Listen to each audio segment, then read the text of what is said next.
Hello, everyone, and welcome to another episode of the Discover New Music podcast from us at Pelt Music. Shortly, we'll be chatting with US band Sunsleeper, who have featured multiple times recently over on our Discover New Music playlist on Spotify. Before then, the usual reminders from myself, if you would, please do follow us on social media. We are on Facebook at Full Pelt and on Twitter and Instagram at Full Pelt Music. And again, if you would, please do hit that like button, hit that subscribe button, wherever you're watching or listening.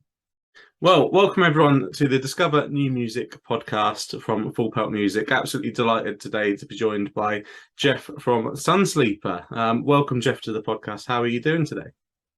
Doing all right. Thanks for having me. I appreciate it. Yeah, no, absolute pleasure to have you on. So, the Discover New Music podcast is, the accompaniment to the Discover New Music playlist, where every week we feature some of the best, new bands from around the globe. And Sunsleeper perhaps have featured on that playlist more than any other band.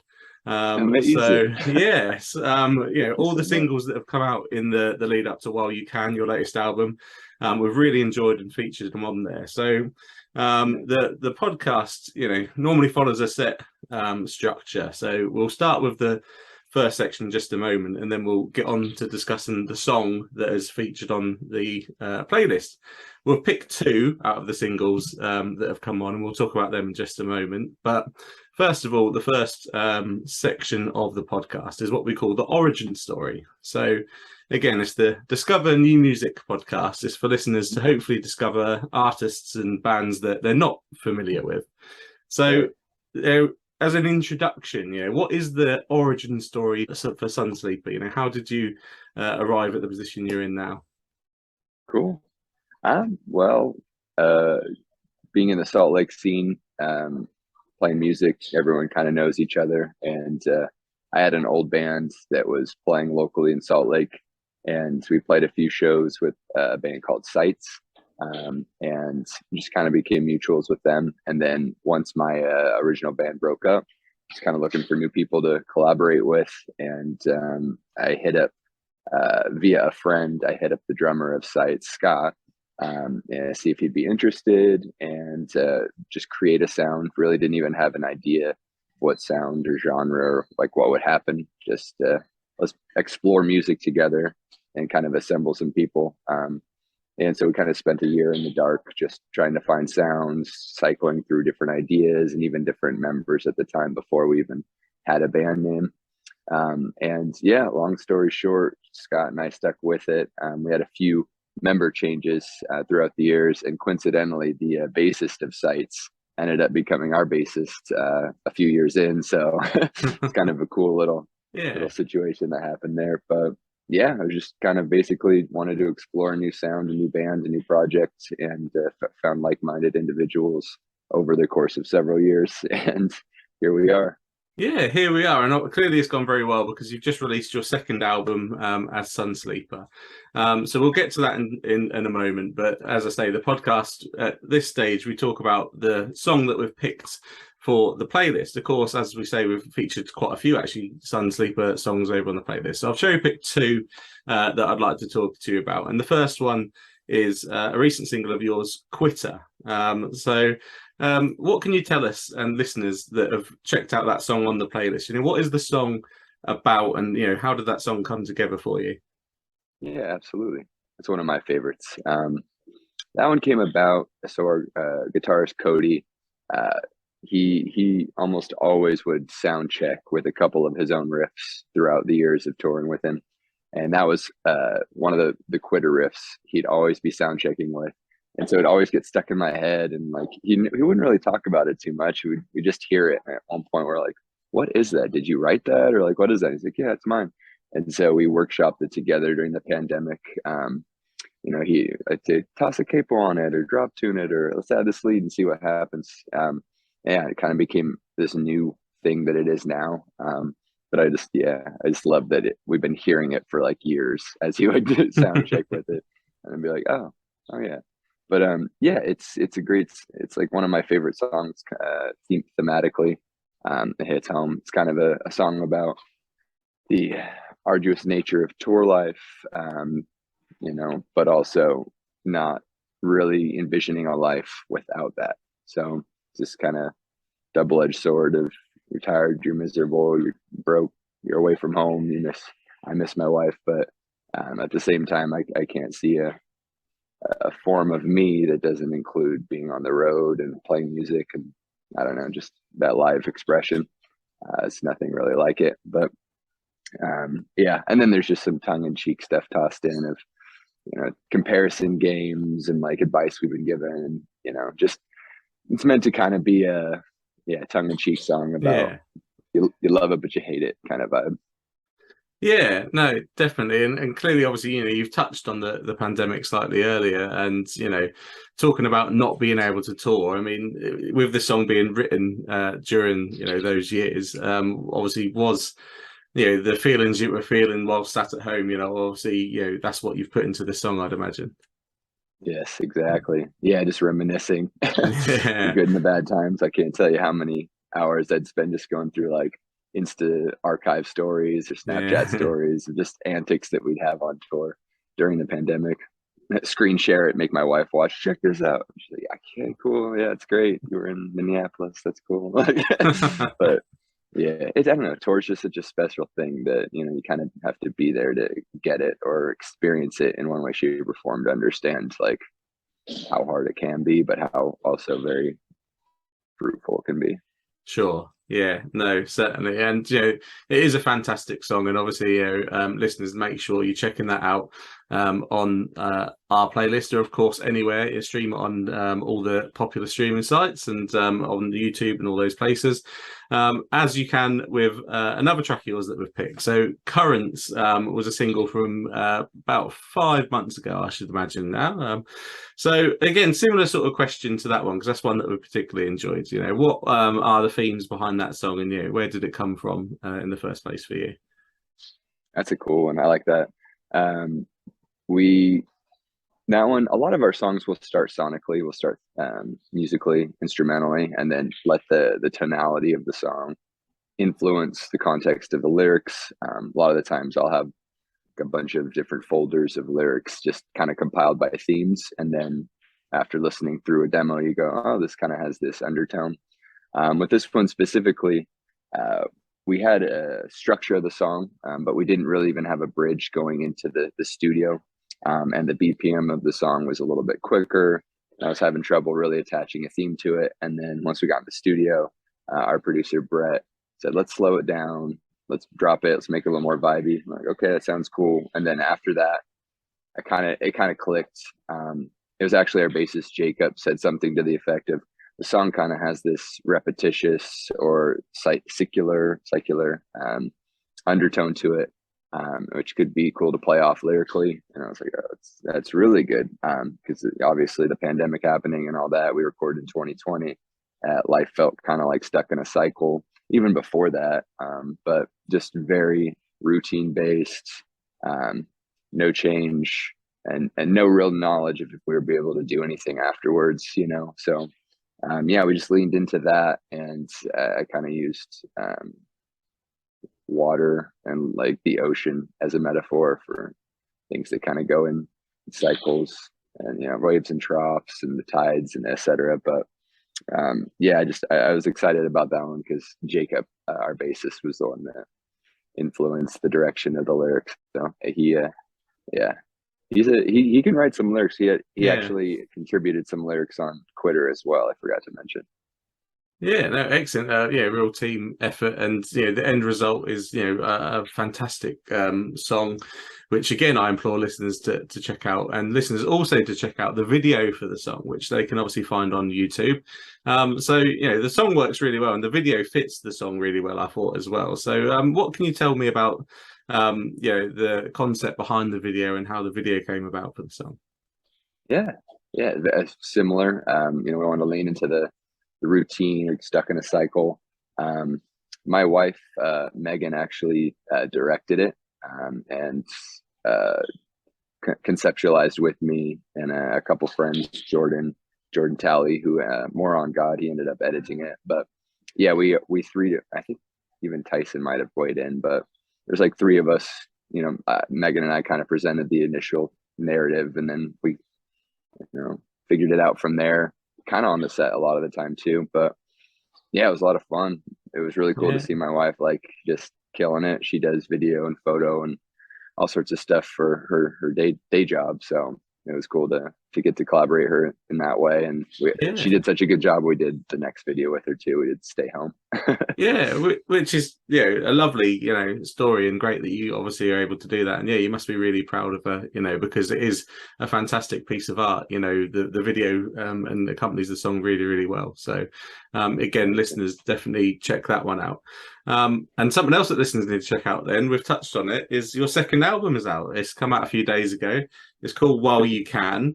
And of course, as I've said, all of the pre-release singles have ended up on our playlist. We've enjoyed all of them as they've come onto our desk, and it as a whole, the album is fantastic, and listeners really need to check it out. So, what was your experience of writing and recording that album? It was cool. It was unique. It was different. Again, pandemic writing. Kind of used music and writing as a therapy and a distraction, and just a coping mechanism to get through. I mean, the unknown was really the hardest part. Yeah. Everyone was in that same boat of what's going to happen. Is there going to be shows ever again? We're going to be able to do anything, leave our house, so yeah, we turned heavily into writing. It's just something to focus on. We started off like remote writing, sending ideas back and forth to each other from home. As we closed in on, I think October is when we recorded. Cody started coming over to my house, just doing some whiskey writing sessions, we called them, and kind of fleshed out a few more ideas. And then once we got in the studio, I kind of briefly mentioned it, but a lot of things came to fruition in the studio. A lot of things changed. A lot of things didn't change, but a lot of things did change. Just was really also interesting, being isolated at home for however many months, and then traveling across the country to New Jersey and spending 3 weeks in the studio. Like, it's kind of a culture shock, but it was great. We loved it. But yeah, the whole writing process was very therapeutic. A lot of undertones on the record, dealing with coping with unknown, and also had a point of reset, a point of pause, just internally, think about our lives. And, I don't know, I feel like it was kind of a catalyst for a lot of change. And you can hear us working through some of those ideological or like lifestyle changes on the record lyrically. Yeah. And obviously we touched upon it, it's your second album. So, what kind of approach were you taking? Because obviously, a band's debut album is their debut album, and the second album quite often described as the difficult second album. Obviously you've kind of put this one thing out there. Were you looking at, trying to deliver something different, or obviously, I mean, the pandemic we've talked about, would have influenced a lot of the records. But what was it like for you to go into this album compared to the first one? It was awesome in the sense that the first record, just by way of chance, kind of landed. We were a 3-piece when we were recording. We had lost a couple of members at the time, and there's people going through stuff in their lives. But yeah, because of that, I ended up doing a lot of the writing in the studio for the last one, writing leads on the spot, writing a lot of lyrics in the studio. This time around, again, I feel like it was way more collaborative. We have like a solid lineup. Everyone's been in the band since at least 2018. It's in this lineup, and everyone contributed. People were, again, contributing past just their instrument. Matt and Cody both have full songs they wrote, instrumentally and lyrically. Jacob's got some lyrics on it. Just everyone was weighing in on everything. Scott had a lot of structural insight. Specifically before we got in the studio, he helped really develop how these songs ended up being structured. Yeah, it was just really cool to feel like a collective, like an actual band. And I think the sound that came out of it, it was just organic. It wasn't really intentional to go in this direction, but it just kind of happened. Bought a couple of new pedals and had fun with it. And at the end of the day, now it's kind of a little more dreamier than we expected, but we love it. into it. Yeah, and certainly, when you just naturally move in that direction quite often, that's when you get your best results, rather than trying to reach for something that perhaps isn't there. So Exactly. discover new music podcasts. For anyone that has suddenly stumbled across this podcast and hasn't listened to any of the singles, hasn't listened to the album, what would you say those listeners could expect if they were to go and check out the album? An adult depressive shoegaze undertone indie rock record. I don't know, just a heartfelt record, full of vibes and rock riffs. Yeah, no, that certainly sums it up for me, having listened to it, definitely. And again, everyone listening should go and check it out. So obviously, for those fans that do know you and have listened to that album, of course, reaction and feedback is instantaneous in the age of social media, unlike in the olden days where you'd talk to fans at a show or have to read reviews in a magazine that comes out sort of a few weeks or a month later. How have you found the reaction to the album since it's been out? Positive, yeah. I haven't seen anyone too upset about it. I think generally that's our reaction. We're a small enough band that people don't need to go out of their way to be True. mad about what we've created, But yeah, so far so good. I'm happy it exists. Like you were saying, there's been a lot of singles, and it feels good to just have the entirety of the record out. I feel like it's got some solid singles for sure, but it's meant to be listened to as a full piece of art. Yeah. So I'm having the whole story's out there now, so I couldn't be happier. Yeah, definitely. And I agree, the singles are fantastic, but the art of an album is lost quite often these days, but this certainly feels like one that deserves to be given the time to be listened to as a whole. So no, excellent stuff. And obviously the recorded side of the industry is fantastic, and obviously that's what drives a lot of the live side of things. But of course, a lot of people, we live for the live side of the industry, don't we? So obviously we touched on the pandemic and no shows and how awful that was. But you've been able to get back out and play shows since that's lifted. I believe you've literally just been on tour, so how has that experience been for you to get back out into the world and playing shows again? Awesome. Yeah, we missed it. Sunsleeper did a little run with The World Is a Beautiful Place last year. That was our first time hitting the road since the pandemic, and yeah, it was a little clunky, but we got we shook the rust off, and we're itching to go back out. Sunsleeper is going to be flying out to Fest in Gainesville, Florida, in a couple weeks. Doing that will be a lot of fun. A few of our members have been to Fest before. It'll be my first time, so I'm excited to experience it. Have some friends down there. Shout out Intervention and Matt at Smart Punk. But yeah, I'm out on the road right now doing a fill and guitar gig, and it's great. I love being on the road. I miss my wife. I miss my animals, but other than that, it's been rejuvenating. It's making me excited about music. Yeah, no, it has all of us since we've been able to get back out. And obviously Fest that you mentioned, I checked out when I saw you playing, and obviously it's got a great lineup. So certainly listeners, if you're listening from the other side of the pond to us in England, if you're over in America, obviously I certainly want to check out, and obviously make sure you check out Sunsleeper when you're there. What would be the kind of plans for the band over the next year or two when it comes to live? Are you looking to tour as much as possible? Are you looking to perhaps come across to somewhere like the UK or Europe? What are your ambitions? We would love to. Yes. We'd love to tour on this record as much as possible. We've been dying to go overseas. That's a bucket list thing for us. So really hopeful we can do something to that sort. We'll see what happens, but we're low key planning. We're terrible planning, but we're planning right now, and hopefully we'll have some team to help us facilitate maybe an overseas thing by the end of the next year. Yeah, no, obviously we'd welcome you with open arms, and love to have you over in the UK. Although obviously, we recognise, if things are tough, for musicians at the moment, and we should acknowledge that, and especially coming across to the UK where there's additional pressures from things like we've obviously had Brexit and all that, and obviously the pandemic has impacted a lot. So, it's clearly, isn't an easy task, is it, Jeff? Right. Yeah, there's a lot of moving parts people don't think about. I think I just saw an article Who was it? It just popped up on my feed. A larger artist.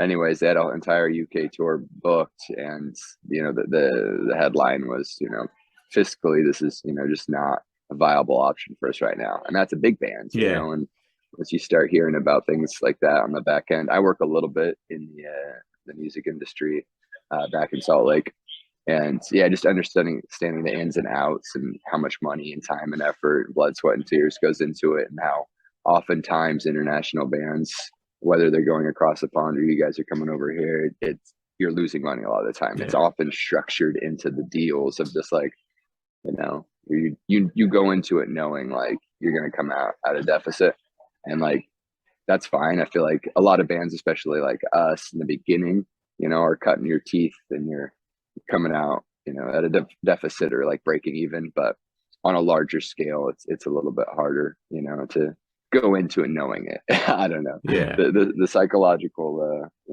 the mind gymnastics of, all right, we're gonna go live on the road for a month and then also be broke when we come home. It's not the easiest thing to swallow, but we still would love to. No, of course. We got to get overseas, man. Yeah, no, definitely. I say we'd love to have you, but it's interesting, to hear that, and it echoes what a lot of artists that I speak to have to say. And I think it'd be good for the listeners out there and music fans in the world to kind of understand that a bit more, because you see quite often these big machines that are touring around, and you think, oh well, they're minted, they're making so much money from it, and actually they're just scraping by and picking up a t-shirt, buying a physical album rather than just streaming or downloading it or whatever you do. It makes a hell of a difference to musicians, doesn't it? Absolutely. Yes. Picking up the tangible art is also my favorite thing as a fan. So we like when our art is tangible and in people's hands, and it also helps us out on the road quite a bit. That's we're paying for our Taco Bell and our gas money a lot of the times out of merch. So and that sets up nicely a nice little plug. You guys are on the fantastic Rude Records, and if listeners follow the links that will be in the bio for this episode, you'll be able to pick up some physical merch for Sunsleeper. So if you're enjoying what you're hearing, please do obviously consider heading there and helping the band out and picking something up there. And listeners as well, the time has come in the podcast where I talk about social media a little bit more, because that's obviously the place where everyone keeps up to date with bands these days. And I love that you've made my life easier, because you have the same handle on all of your social media channels. So wherever you like to indulge in your social media, listeners, you can find Sunsleeper at Sunsleeper Music. They are on Twitter, Facebook, Instagram, and TikTok. And obviously head there, follow the band, and you'll be obviously the first to know when there's new shows or new music coming out from them. So Jeff, it's been fantastic talking to you. We have one section left of the podcast, which we always go last with, and it follows the talk of live shows. So I'm a bit of a set list geek, and the section is called Set List Science. So the question is, how much importance do you place into the structure of a set list, and have you got any rules that you tend to follow? We do. We like starting off with a bang. It's like our thing. We lull in the middle just for a second, catch your breath, and then end with a bang again. Usually an outro of a song that maybe we do differently live to keep it fresh, keep you on your toes. We play short enough sets that it's not too arduous. It's just pretty standard dynamic, up, down, up. But we switch it up every once in a while. But yeah, we always like ending with something pretty explosive and usually a little bit different than how it sounds on record, just to keep you on your toes. Yeah, you got to make that lasting impression. I love it. No, thank you for that, Jeff. It's been really great talking to you. What would be your final message for the listeners today? Just thanks for listening. Appreciate it. Appreciate your time interviewing me. Check us out online, support local music. If you're in Salt Lake, check out World's Worst, the homies. Shout out Rude Records. Check out our stuff on there, and thanks again. I appreciate it. Yeah, no, excellent. Thank you, Jeff, for joining us. Of course, man. My pleasure. Yeah. Well, thank you everyone for listening. I really do hope you enjoyed that chat there with Sunsleeper. Please do check out their new album while you can, and of course follow the band on social media. And while you're at it, please do follow Full Pelt on social media. We're on Facebook at Full Pelt and on Twitter and Instagram at Full Pelt Music. And finally, if you would, please do hit that like button, hit that subscribe button wherever you're watching or listening, and we'll be back very soon for another episode of the Discover New Music podcast.